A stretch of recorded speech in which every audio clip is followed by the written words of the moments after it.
ॐ वर्णानामर्थसङ्गानां रसानां छन्दसामपि मङ्गलानां च करतारो वन्दे वाणीविनायको नारायणं नमस्कृत्य नरं चैव नरोत्तमं देवीं सरस्वतीं व्यासं ततो जयमुदीरयेत्। गुरुर्ब्रह्मा गुरुर्विष्णु गुरुर्देवो महेश्वर गुरुर्साक्षात् परब्रह्म तस्मै श्रीगुरुवे नमः।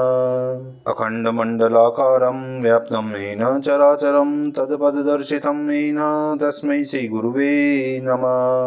बोलिए सियावर रामचंद्र भगवान की जय, राधावर कृष्ण कन्हैया लाल भगवान की जय, उमा महेश्वर भगवान की जय, गायत्री ब्रह्मदेव भगवान की जय, सदगुरुदेव भगवान की जय, माता पिता गुरुदेव की जय, समस्त संतगण भगवान की जय, समस्त भक्तगण भगवान की जय। ओम नमः पार्वती पतये, हर हर महादेव। तो मित्रों और आप सभी श्री नरसिंह पुराण के श्रेष्ठ रसिक जनों, श्रोतागणों, अब तक हमने श्री नरसिंह पुराण की कथा को नियमित रूप से क्रमबद्ध रूप से श्रवण किया है, कीर्तन किया है, मनन किया है, भजन किया है। अब हम उसी क्रम में श्री नरसिंह पुराण की कथा को आगे की ओर अग्रसर करते हैं।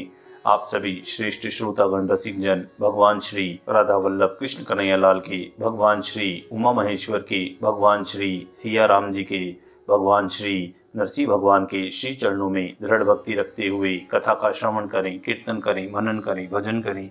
बोलिए श्री नरसिंह भगवान की जय।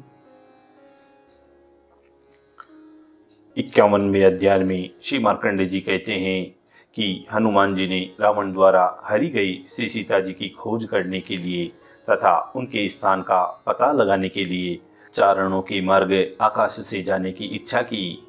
पूर्वाभिमुख हो हाथ जोड़कर उन्होंने देवगणों सहित आत्मयोनि ब्रह्मा जी को मन ही मन प्रणाम किया तथा श्री राम और महारथी लक्ष्मण जी को भी मन से ही प्रणाम करके सागर तथा सरिताओं को मस्तक नवाया। फिर अपने वानर बंधुओं को गले लगाकर उनकी सबकी प्रदक्षिणा की।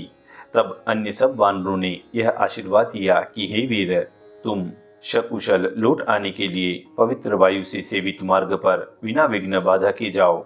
यूं कहकर उन्होंने श्री हनुमान जी का सम्मान किया। फिर पराक्रमी पवन कुमार अपनी सहज शक्ति को प्राप्त हुए। उनमें वायु के सदृश बल का आवेश हो गया।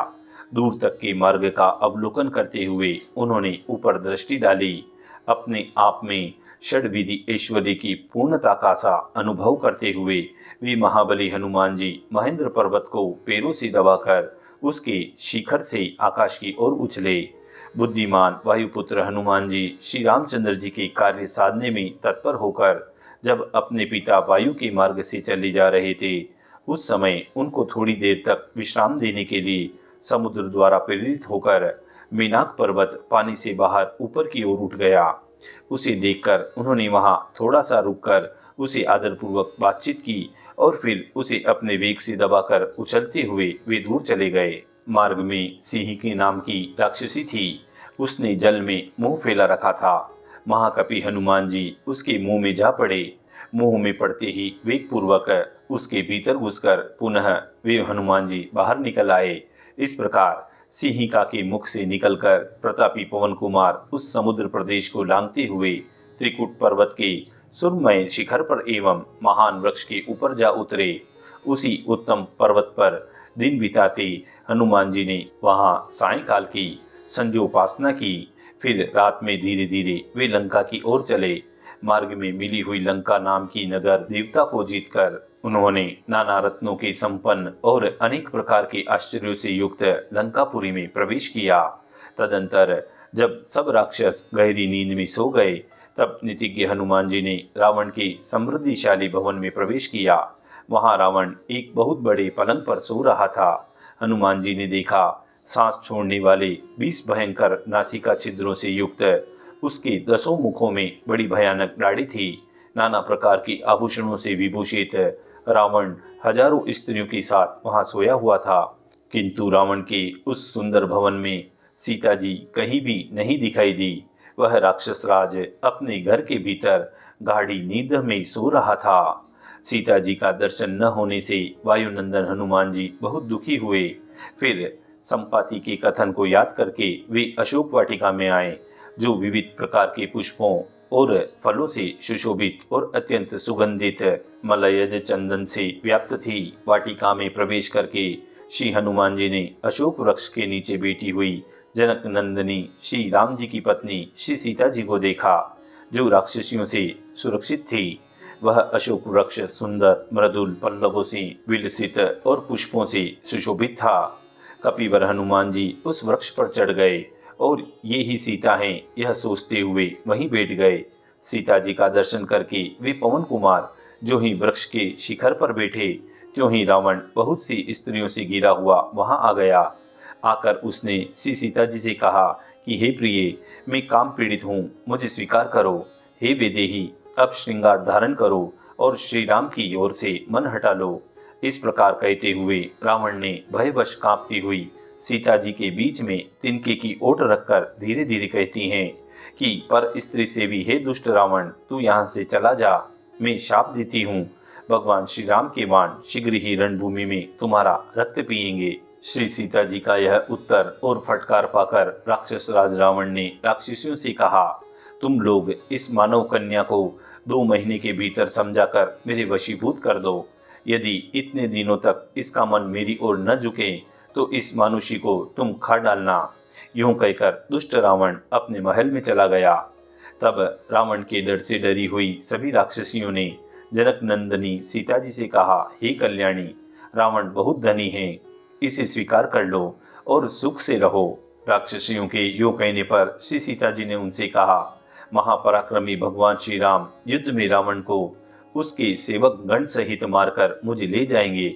मैं रघुकुल श्रेष्ठ श्री राम के सिवा दूसरे की भार्या नहीं हो सकती। वे ही आकर रावण को मारकर मेरी रक्षा करेंगे।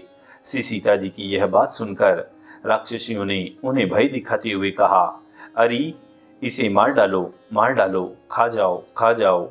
उन राक्षसियों ने एक का नाम त्रिजटा था। वह उत्तम विचार रखने वाली साध्वी स्त्री थी। उसने उन सभी राक्षसियों को स्वप्न में देखी हुई बात बताई। वह बोली, अरे हे दुष्ट राक्षसियों, सुनो, मैंने एक शुभ स्वप्न देखा है जो रावण के लिए विनाशकारी है। समस्त राक्षसों के साथ रावण को मौत के मुंह में डालने वाला है। हे भ्राता लक्ष्मण के साथ श्री रामचंद्र जी विजय का सूचक हैं और सीता जी को पति से मिलवाने वाला है। त्रिजटा की बात सुनकर वे सभी राक्षसियां श्री सीता जी के पास हटकर दूर चली गई। तब अंजनी नंदन हनुमान जी ने अपने को श्री सीता जी के सामने प्रकट किया और श्री राम नाम की कीर्तन करते हुए उन्होंने श्री रामचंद्र जी के संपूर्ण वृतांत का उनके समक्ष वर्णन किया।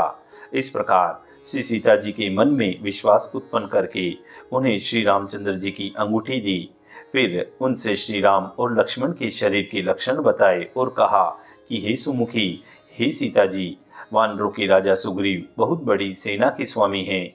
उन्हीं के साथ आपके पति देव भगवान श्री राम तथा आपके देवर महावीर लक्ष्मण जी यहाँ पधारेंगे और रावण को सेना सहित मारकर आपको यहाँ से ले जाएंगे।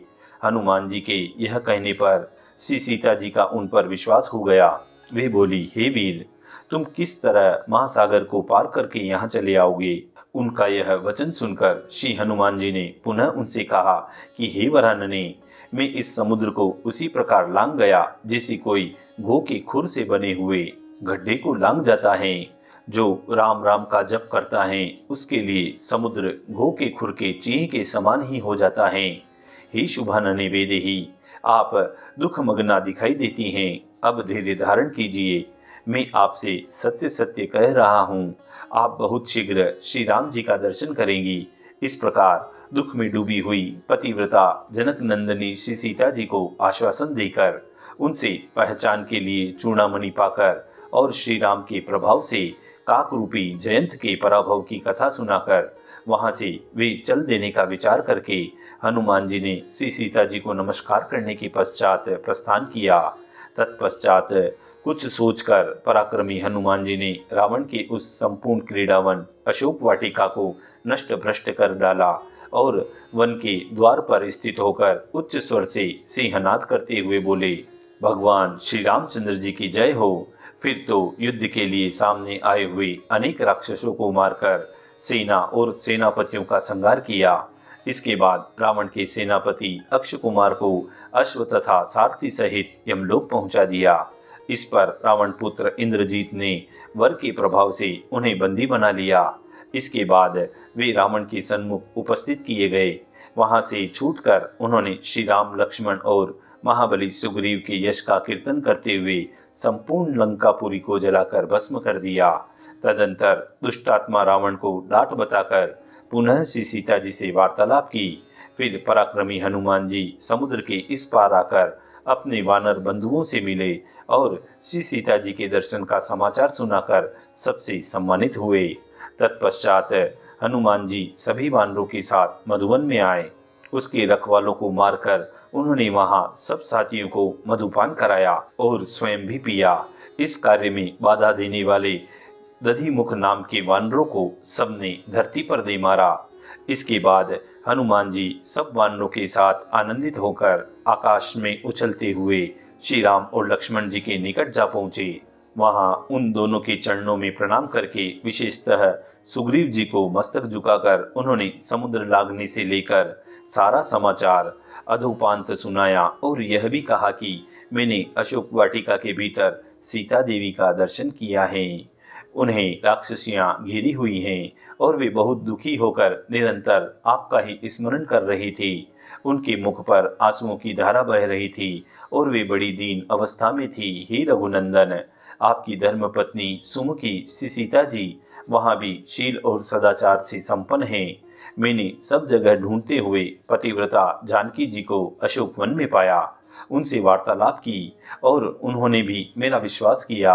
हे प्रभु, हे शरणागत वत्सल, उन्होंने आपको देने के लिए अपना श्रेष्ठ मणिमय अलंकार भेजा है। यह कहकर श्री हनुमान जी ने भगवान श्री राम को वह उत्तम चूड़ामणि दे दी और कहा कि हे प्रभु, आपकी धर्मपत्नी श्री सीता जी ने यह संदेश भी कहला भेजा है कि आप उसे सुनिए। महान व्रत का पालन करने वाले ही महाराज, चित्रकूट पर्वत पर जब आप मेरी गोदी में सिर रखकर सो गए थे, उस समय काकवेशधारी जयंत का जो आपने मान मर्दन किया था, उसे तो स्मरण कीजिए। हे राजेंद्र, हे प्रभु, उस कोए के थोड़े से ही अपराध पर उसे दंड देने के लिए आपने जो अद्भुत कर्म किया था, उसे देवता और असुर भी नहीं कर सकते। उस समय तो आपने ब्रह्मास्त्र का प्रयोग किया था, क्या इस समय इस रावण को पराजित नहीं करेंगे? इस प्रकार बहुत सी बातें कहकर श्री सीता जी रोने लगी थी। हनुमान जी कहते हैं, यह है उन दुखनी श्री सीता जी का वृतांत। हे प्रभु, आप उन्हें उस दुख से मुक्त करने का प्रयत्न कीजिए। पवन कुमार हनुमान जी के इस प्रकार कहने पर श्री सीता जी का वह संदेश सुनकर और उनके उस सुंदर आभूषण को देखकर भगवान श्री राम उन कपिवर हनुमान जी को गले से लगाकर रोने लगे और धीरे धीरे वहां से प्रस्थित हुए। इस प्रकार श्री मार्कंडेय जी और राजा सहस्त्रानी के मध्य में यह राम कथा का प्रसंग, सुंदरकांड रूपी प्रसंग यहाँ पर संवाद रूप से बखान किया और इसी संवाद के अंतर्गत श्री नरसिंह पुराण के 51वें अध्याय की यहाँ पूर्णता व समाप्ति होती है।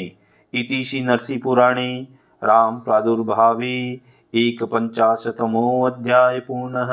बोलिए श्री नरसिंह भगवान की जय।